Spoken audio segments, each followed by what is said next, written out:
Eta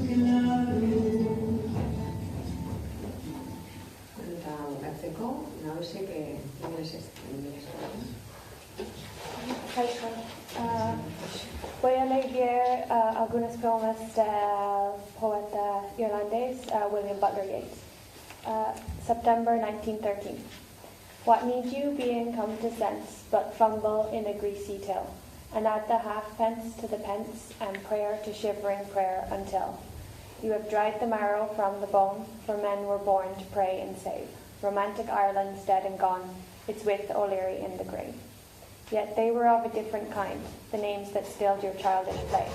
They have gone about the world like wind, but little time had they to pray.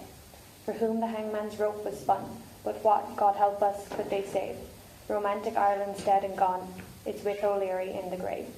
Was it for this the wild geese spread the grey wing upon every tide? For this that all the blood was shed? For this Edward Fitzgerald died? And Robert Emmet and Wolfe Tone, all that delirium of the brave. Romantic Ireland's dead and gone, it's with O'Leary in the grave. Yet, could we turn the years again, and call those exiles as they were, in all their loneliness and pain, you'd cry, some woman's yellow hair has maddened every mother's son. They weighed so lightly what they gave. But let them be, they're dead and gone, they're with O'Leary in the grave. Easter 1916. I have met them at close of day, coming with vivid faces, from counter or desk among grey 18th century houses. I have passed with a nod of the head, or polite meaningless words, or lingered a while and said polite meaningless words, and thought before I had done of a mocking tale or a jibe, to please a companion around the fire at the club, being certain that they or I but lived where motley is born. All changed utterly, a terrible beauty is born. That woman's days were spent in ignorant goodwill, her nights in argument until her voice grew shrill. What voice more sweet than hers, when young and beautiful she rode the harriers? This man had kept to school, and rode our winged horse. This other, his helper and friend, was coming into his force. He might have won fame in the end, so sensitive his nature seemed, so daring and sweet his thought. This other man I had dreamed, a drunken, vainglorious lout. He had done most bitter wrong to some who were near my heart, yet I number him in this song. He too has resigned his part in the casual comedy. He too has changed in his turn, transformed utterly, a terrible beauty is born. Hearts with one purpose alone, through summer and winter seem, enchanted to a stone to trouble the living stream.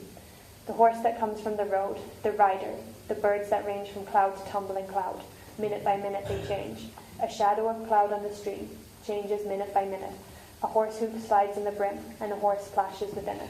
The long-legged moorhen dives, and hen to a moorcock call. Minute by minute they live, the stones in the midst of it all. Too long a sacrifice can make a stone of the heart. Oh, when may it suffice? That is heaven's part.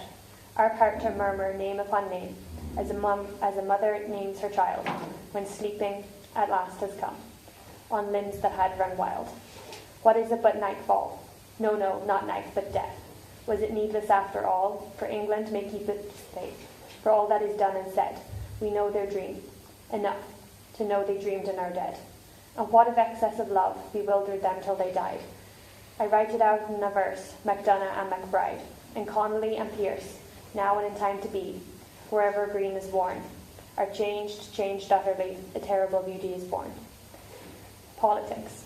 How can I, that girl standing there, my attention fix on Roman or in Russian or in Spanish politics? But here's a travelled man that knows what he talks about, and there's a politician that has read and thought. And maybe what they say is true of war and war's alarms, but oh that I were young again and held her in my arms.